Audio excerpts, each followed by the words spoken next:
views and opinions expressed do not necessarily reflect those of Access Fort Wayne, the Allen County Public Library, or any other supporting groups. If you'd like to produce a show, call us at 260-421-1250.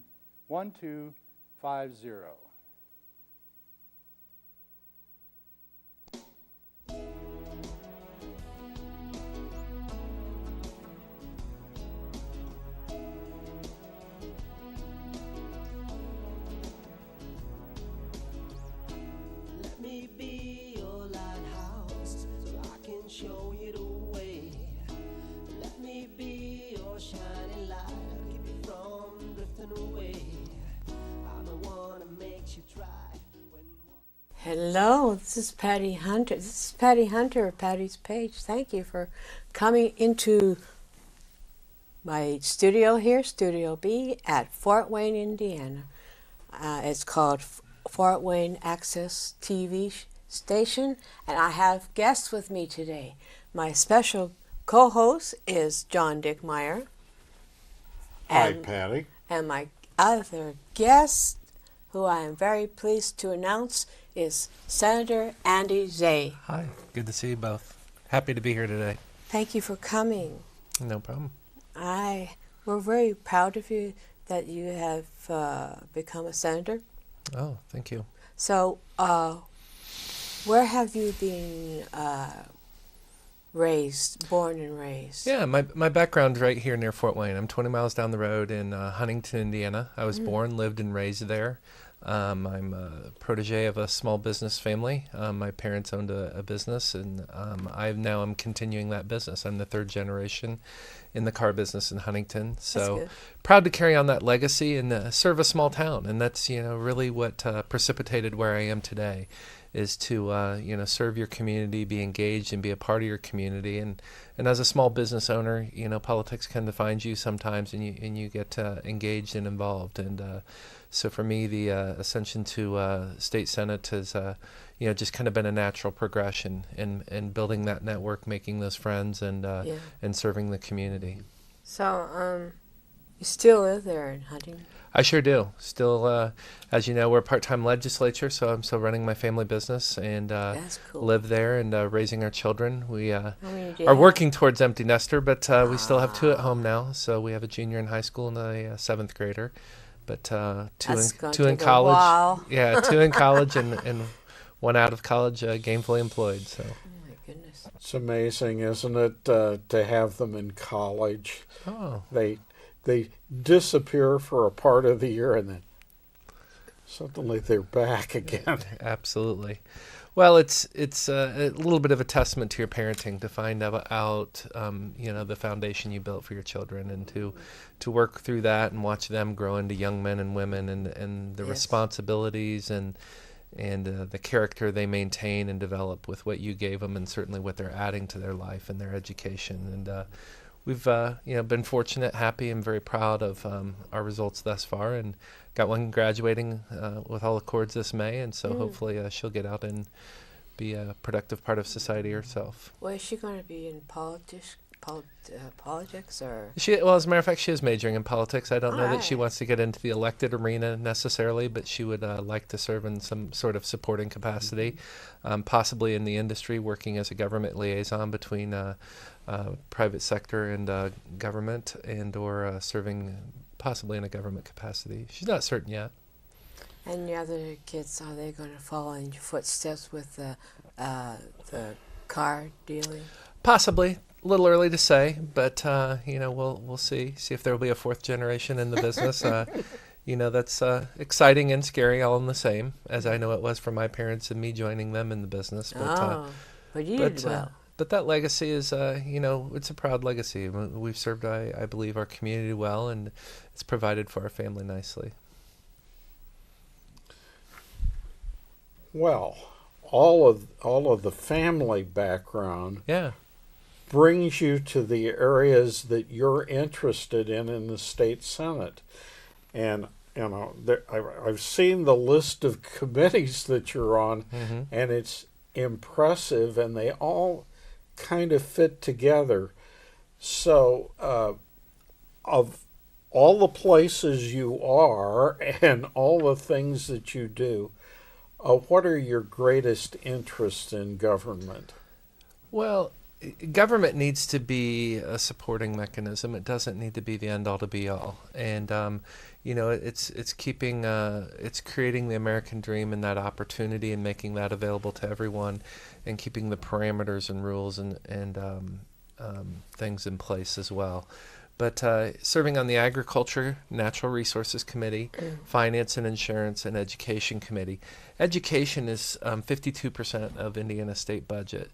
So I kind of wanted to be where the action was. And when 52% of your budget's committed to one arena, that being education, I was very interested in being in that.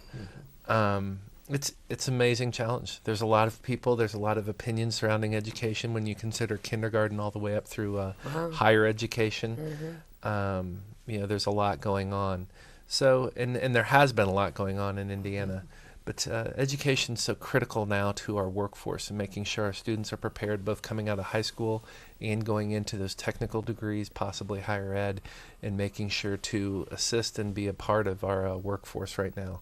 So that's been challenging, it's been exciting, and just a huge network of folks that they're interested in having the best for our school systems, for our students, and again, for the workforce on the backside. And their welfare, the children's welfare. Oh, absolutely. That's where it all begins. I mean, that's intimately what education's about, whether it's, the soft skills and knowing how to be timely in appearance and work in the job, as well as the skill set and having the knowledge to do the jobs that they're interested in. And it's really pairing the strengths of the children that are going through school with their interest, and how do you create that gateway, that bridge between what their strengths, what they're studying, and what's available in the workplace. And protecting them with always things that's going on around all these colleges and universities. And safety is always a big issue, and yes. we of course had that come to home unfortunately last year in Noblesville with the incident down there. And we've had to rethink a lot of things in our society, and how we act, how we treat each other, and how we protect each other in the public facilities, the private facilities that we either participate in events or in schools certainly fall in that domain. It's a little difficult to learn if you're worried about your safety. Yes. And we've got to make sure our schools are secure so our kids can achieve and learn and be productive parts of our society. This bit with the protecting our children, we never had that when we were kids. Mm-mm. Now all of a sudden it's strange, real strange. When you were younger, who influenced you the most to become into politics? I don't know that it was a direct influence into politics, but I will say, my parents foundationally were the biggest influences on my life. Yeah. And, as I was nurtured and raised through my formative years, politics was always a part of our discussion. As it is a lot today, it kind of began on the national level, but many times local issues would crop up, and we would certainly discuss those around the dinner table. Mainly on the Sunday evening dinner was always kind of a special one in our household. But beyond that, many times during the week. And as I kind of said in the opening, just that public service and sort of giving back to your community through a lot of organizations and a lot of different ways. I think that serving government and serving the public in that capacity is kind of an extension or a continuation of that. Mm-hmm. So as I came back and joined the business and got involved, I naturally got involved in politics as well. So I served on the township level. I served on the campaign side with a lot of elected officials, and just built that network and worked within the framework of that network. And when the opportunity came to serve at the state capacity as a state senator, I stepped up and accepted that challenge and took it on and was successful. And was very fortunate to be successful, both in the caucus when I originally was elected and then just a few weeks ago in the campaign. The counties that you serve, what are they? What's the boundaries? The county I serve parts of 3 counties and all of 1 county. The 3 counties I have portions of are Whitley, Huntington, and Grant County, and then I serve all of Wabash County. And senators in the state of Indiana serve about 120,000 people. Oh. And your headquarters is where? Well, my headquarters, I guess, is home. So home for me is Huntington. So that's kind of where I operate out. But I tell you, the nice thing about that is I'm obviously in Huntington, but I'm about 20 miles from every county seat. That's so good. in Whitley County, you have Columbia City, which is right up the road from me. In Wabash, you have Wabash, city of Wabash, which is about 20 miles into the south, is Marion, Indiana, which is in Grant. So very accessible to the whole district, and I spend a lot of time traveling throughout the district. That's good. Do you have a office? No, I don't. I have an office in Indianapolis, and so the official stuff is coordinated through there. The district stuff we just coordinate through my business office, so it's done at my my retail location at the car lot in Huntington. So you have a website? Oh, you're on the website, the government website? Yeah, I'm on the government website, and use the exciting modem of Facebook for people to access me both personally and through the campaign. That's how I got in touch with you. Yes, we did meet through there. It's a different world today with Facebook and with Instagram and Twitter. Yes. And as it was pointed out to me yesterday, YouTube, because that's an alternative way of a lot of people finding political information. Mm-hmm.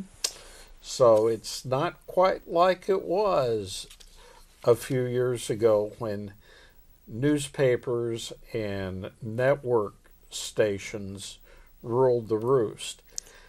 Now newspapers are starting to go by the wayside. I know. Everything's digital. Well, communication in regards to disseminating political information, that kind of thing, is certainly revolutionized.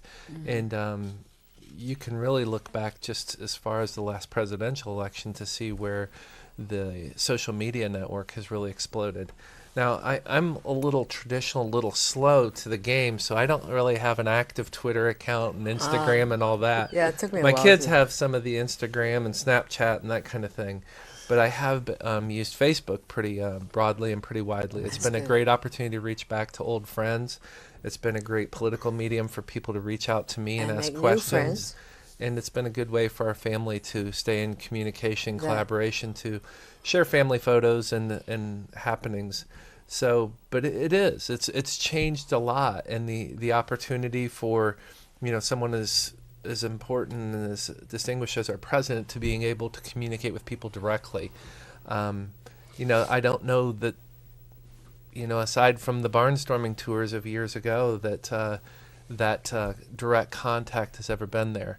So the filters or the mediums of national media, news media, and those kinds of things, they are really changing. I think the content they're putting out is a lot different, and how they put it out, and their influence. But the challenging thing for the public is to be able to disseminate all the information that is broadcast through all these social medias, including some newspapers and TV, and a lot of TV options. And finding accurate information, what's truthful and what's not, because it's not all accurate, unfortunately. And you have bad players, and you have people trying to do, a variety of things to influence or support their side of an issue or not. Activities. Yes. What are you doing? What do I do right now? I do an awful lot of work on it as a state senator. So we finished up the campaign, and now I'm getting into the policy side of it and getting some things prepared for session, which will begin in January. Oh. But beyond that, it's just, for me, it's really family. When we get the kids raised a little bit more, and maybe my wife and I retire, we'll look at some interest. I mean, we're a fairly active family. I love to travel. There's some parts of the United States I haven't been to yet that I'd love to explore. I think about the Alaskan frontier, the Hawaii, and some of those places, and the far northeast up in Maine. Those are just areas of the country that I've missed here and there. Maybe some international travel. So travel's exciting to me, but we're also kind of tied into sports. We chase our kids around doing volleyball, basketball, baseball, those kinds of things, and visiting the kids in college a little bit. So. Those are kind of the things that I guess we do together around, and just spending time together, which I'm finding is harder and harder to do. I'm going to have to lecture Patty a little bit because okay. Huntington is a big high school basketball community. They have been, yeah. And Have been. oh yes, Yeah. and it isn't quite the same as it is in Canada. No. We're slightly different. They say we Hoosiers live on basketball. And, We do live on hockey. and you know something, that may be true in the springtime that we do. Well, we play a lot of basketball at Spiece, and they have a marquee on the wall there. I think 12 of the largest high school gymnasiums in the country are built right here in Indiana. Oh my. And a lot of the small communities build the gymnasium and then build schools around them. So many of those gymnasiums are 3 to 4 times the size of the community. And that in the heyday, I think we've lost a little bit, unfortunately. But in the heyday, on Friday nights, on Saturday night, you were at the local high school gymnasium, and you, in a lot of respects, you saw some of the best basketball in the country in any of our given communities. And it certainly is the foundation of our state. It's a big pride of the governor's. In his campaign, he said that he scored a basket in every county in the state. So that was kind of his thing when he came to an area to do that. But I think that and maybe motor car racing are certainly traditions of long-standing traditions of the state of Indiana. Now you're with the Regional Board of Junior Achievement of Northern Indiana. Northeast Indiana, yes. Phew. Well, I've served junior achievement for 25 years. Initially in the classroom, and then I was on the local board, and then I did some service on the regional board. I'm not real active with this board currently. Help them occasionally with some fundraising and some of their meetings. But Junior Achievement is such a valuable organization to the area. I think it brings community direction into the classroom.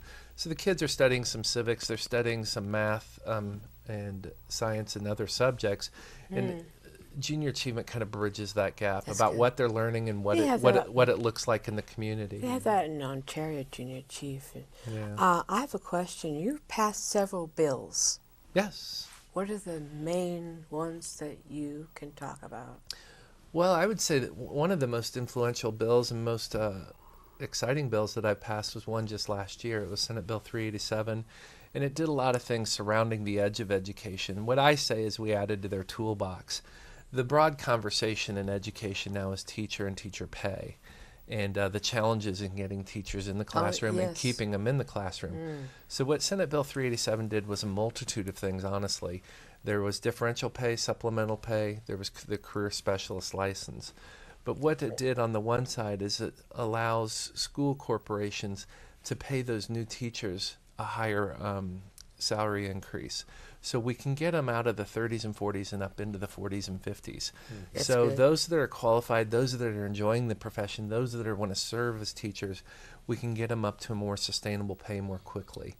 And what I'm finding is through the contract negotiations, which just completed a few weeks ago, not all, but many school corporations are already using that tool. So to pass legislation, see it already being used is phenomenal. But the other side that I've also worked on that I'm very proud of is this career specialist license. And in fact, our state superintendent didn't even know it was available in Indiana. But what I compare it to, which some folks might be able to relate to, is the adjunct professor at the university level, where someone that's in the working world comes in and teaches a subject in school. It gives it that real world experience. So you can take the subject material, but also talk about how it applies in the real world. Yes. And so what this career specialist permit does is it allows somebody who's been in the working world for a long time to come in and maybe they're a scientist of some degree, can come in and teach that science class at the high school level and get intimately involved. Because right now in Indiana, or as of last year, we had 3,000 what are considered full-time substitute teachers. Wow. So substitute teachers are in the classroom. Basically, all you need is a high school degree and fill out an application. Yeah. So we're turning some of our STEM courses, higher level math, science courses into study halls. When you're putting, unqualified people in there to teach those courses, they don't maybe know much about chemistry or physics or algebra or trigonometry. So, it's just adding the toolbox. Hopefully school corporations will be able to utilize that, work with some of the industries, and maybe bring some of their professionals in the classroom to teach a course or two, and keep the rigor, keep the content and quality applicable, and be able to share it with what's really going on in the workforce. I'm pro-life. You are. That's Yes. great to hear. You are. Yes, I am. And so is he. That's great. You passed a bill, safe haven. I supported it. I didn't do a lot of work on that. A lot of the foundational work on that legislation was done before I actually came into the center. Cox. Casey Cox and Travis Holdman, and Casey in the House, Travis in the Senate, I think, kind of carried that forward. It's just life's where it begins. If we can't be on the right side of life, I'm not sure anything else we do in government and anything else we do in life matters. And life itself starts at conception. Absolutely. And a lot of people are saying life doesn't start until you're born. So, well, that's not logical. Well, in and out, you're right. still the same you. Right. And I just think that's an ideological foundation of where to begin, whether it's talking about education, whether it's talking about agriculture, whether it's talking about any of those issues. When that crosses that line and you're talking about that, you need to have that respect for life. You need to have that component of life. And where it's transcended for me a little bit is I did quite a bit of work on the opioid drug crisis. Oh. And there's a lot of our peers that are pro-life and, are friends of ours, but, they're willing to give up on people. What if we Narcan them once, why are we doing it 2, 3, 4 times? And, it's important to bring that life component into that conversation right. as well, yes. because that's somebody's son, that's somebody's daughter, that's somebody's neighbor, that's somebody's family member, and it's the same opportunity to keep a life alive and support that life and support that person to where we can get them rehabilitated and recovery. From and newborn up to old age. Yes. So, you got about several minutes left. Well, it's the same issue wherever in life you are. Oh, absolutely. And either we respect life or we don't respect it. Mm-hmm. There are some questions that are shades of gray, but mm-hmm. respect or no respect is not one of them. Oh, absolutely. And it's unfortunate even from the, respect is a great word here, because when you look at the political discourse, when you look at how human beings are even treating each other now, where's the respect for life and some of our behaviors and some of our attitudes? Certainly the ultimate of taking life, and that is a big part of that question. But I think just the civility and sometimes both how politicians and how humans are interacting with each other, to school shootings, to workplace shootings. Yes. It's tragic, and it's certainly nothing I support. And it's not a way we conduct our business in the Indiana Senate and really in the Indiana state government at all. And I hope to never see that in any of our local forms of government as well. It's important to discuss an issue, disagree, debate, but respectfully disagree. It's about the issue. It's not about the people always. Yes, right. And the people are still, good people that are weighing in on an issue. And, the civil discourse where it's gotten so negative and out of control at times. It's rather scary in a way. Well, it gets scary. It discourages people from serving in official capacities in government. Teaching as well. Or from putting themselves out there. Yeah. And, there's a little bit of being exposed by being in these positions and being vulnerable. And there's nothing wrong with that. But we need to, respect people for where they're at, and sometimes agree to disagree, and sometimes, have that debate to that point. I noticed that the violence started when people were blowing out buildings, and then all of a sudden going towards our children in schools and public schools and all that, nurseries and all that. What's going on? Oh, it's tough to answer that. That gets down to the individual in many cases. But, I think some of it goes back to this discourse and how people agree and the fight for absolute righteousness and, that I'm right, you're wrong. And, Mental a lot illness. of these issues, there is some gray, where do we end up? And, and at the end of the day, what what I like in serving in the Indiana Senate is I don't care what party you come from. All of us are there to serve. And for the most part, and I would say really all of us, all we want to do is make Indiana the best place to live, Yes. work, and raise a family. Yes. And there's a very strong consensus around that. And certainly from my vantage point, the Republicans have done a great job in leading the way on that. In a fiscal aspect where we've had many years of balanced budgets now. We have Yes. an economy that is just churning forward. And, the challenge before us now is working through some of this drug crisis issue, working through some of the DCS issues, and creating that workforce development, creating those jobs, getting those jobs filled that we have created here in Indiana. I mean, we're far below any of our neighbors in unemployment and have been below the national average, I believe, now for almost 2 years. So what are we doing right? Yeah, there's something going on here that's right, and I'm Yes, proud yes, and humbled to be a definitely. part of that. Yes. And it's going to be very crucial as a state senator to keep that momentum going and define those challenges that still exist and mediate those and try and get those taken care of.